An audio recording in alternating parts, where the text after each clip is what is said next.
The evening air outside the velvet room shimmered with a delicate sheen, the city skyline twinkling like stars that had strayed too far from the heavens. Inside, the atmosphere was saturated with cloud-like opulence.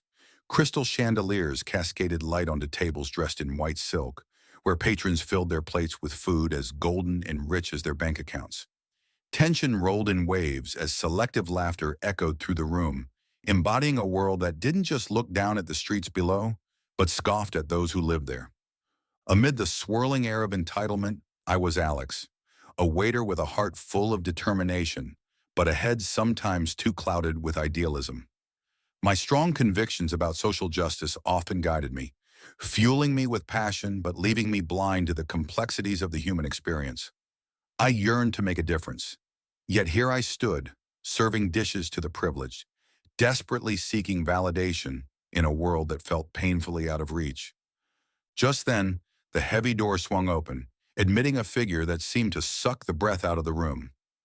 Arnold Schwarzenegger, clad in beat-up jeans and a jacket that told a story of wear, stepped inside. Gasps and whispers rippled through the crowd. An unmistakable figure wearing a mask of humility that contradicted my preconceived notions. In a misguided moment of indignation, I muttered an ill-timed remark about his appearance, believing I was championing the marginalized. Little did I know, I was about to ignite a clash that could alter our paths forever. As I navigated the bustling expanse of the restaurant, the atmosphere swirled with an intoxicating blend of laughter and clinking glasses, but beneath it lay an undercurrent of exclusion.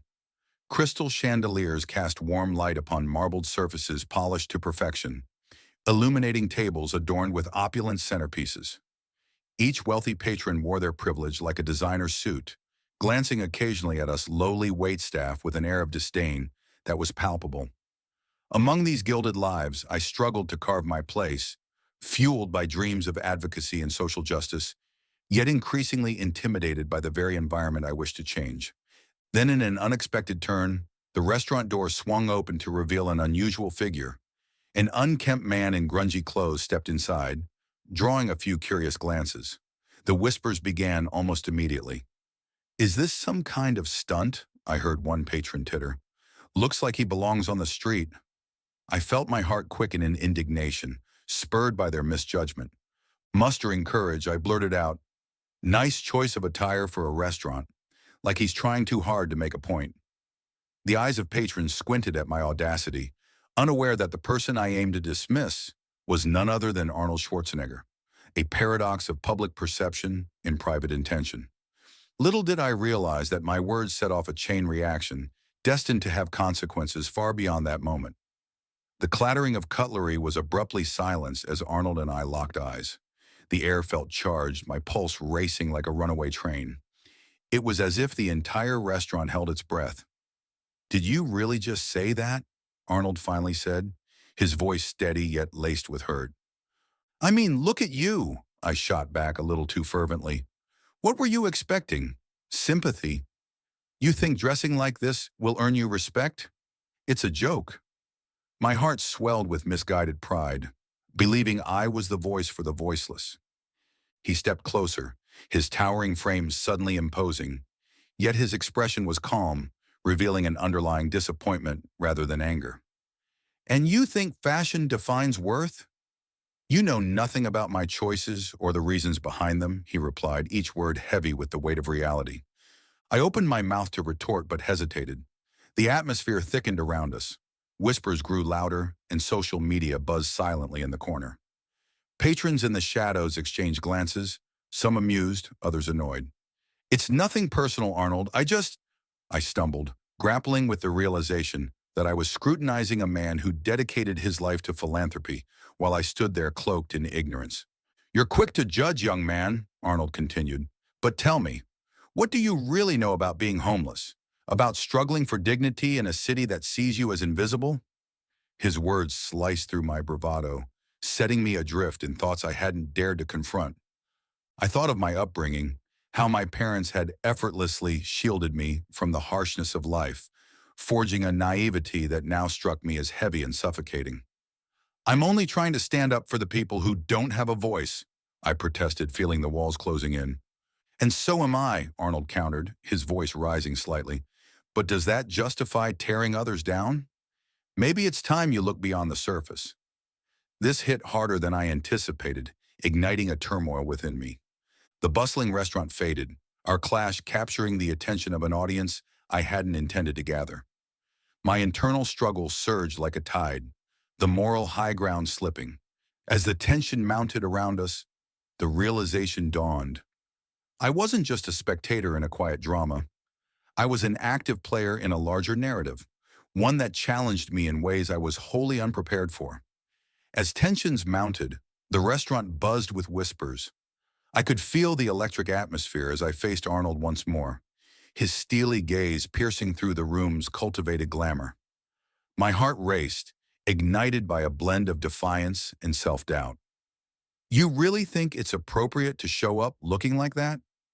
I thrust my chin forward, my voice rising above the murmurs around us.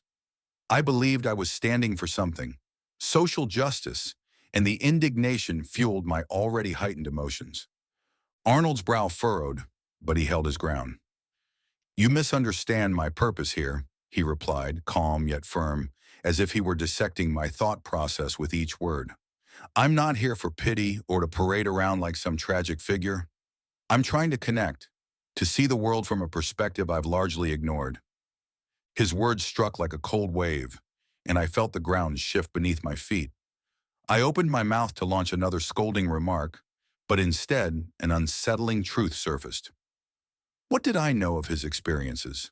Before I could backtrack, Arnold continued, You presume that my life is only filled with privilege, yet every person struggles. My journey has been decorated with its own trials, you know. Room echoes fell into silence as patrons leaned in, setting the stage for a confrontation that rippled beyond our dialogue. I could sense the shifting tide.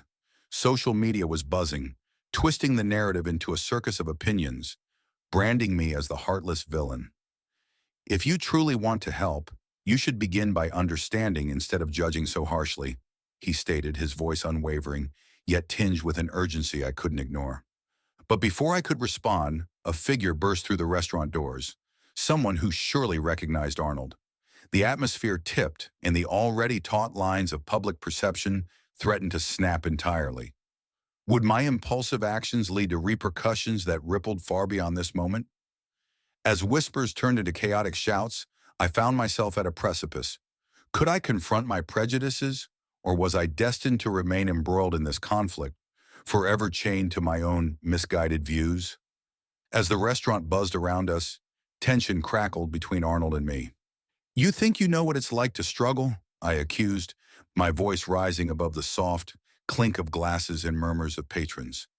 People like you, wearing your privilege like a badge, pretending to understand those you ignore every day. Arnold's eyes narrowed, but there was an unexpected calm to his voice. Do you really think I chose to look like this for fun? I came here to listen, to learn, something beyond cameras and fame. Sometimes it takes stepping outside the bubble to see clear. His words pierced through the pride-clouded shell I'd built. It suddenly struck me how my actions, meant to protect the underprivileged, became a ridicule of someone who cared enough to empathize. But your act, don't you see it's a mockery? It feels insincere. I felt my heart race, the frustration rising like bile. What feels insincere is your judgment, he shot back, his voice suddenly fierce, echoing in the intimate space. You think calling me out makes you a hero? It just shows your ignorance. I was once a nobody, sharing a cramped space with others who had nothing. I know what it means to feel small in a world that thrives on fame. But I also know no one's defined by how we appear outside. In that moment, the truth settled in my gut, heavy and undeniable. Arnold wasn't just an actor. He was a reflection of every assumption I carried. And for the first time, I felt the weight of my words. Just then, a commotion erupted as a patron recognized Arnold, phone raised high. The world outside intruded. My confrontation was no longer just our secret.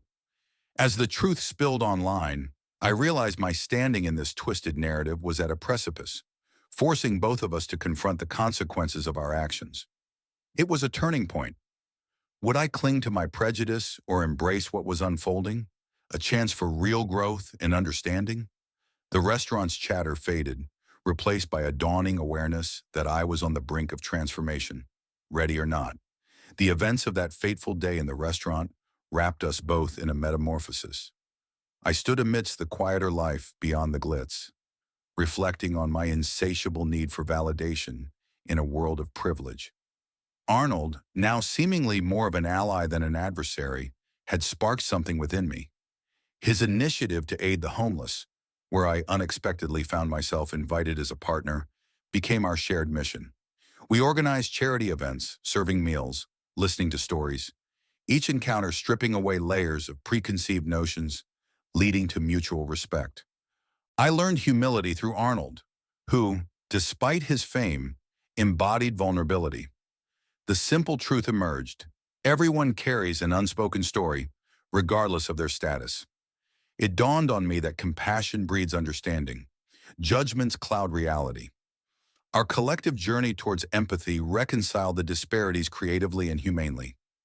Closing this chapter, I embraced a newfound purpose, fueling my drive to advocate for kindness rather than criticism, igniting a wider conversation about our shared humanity.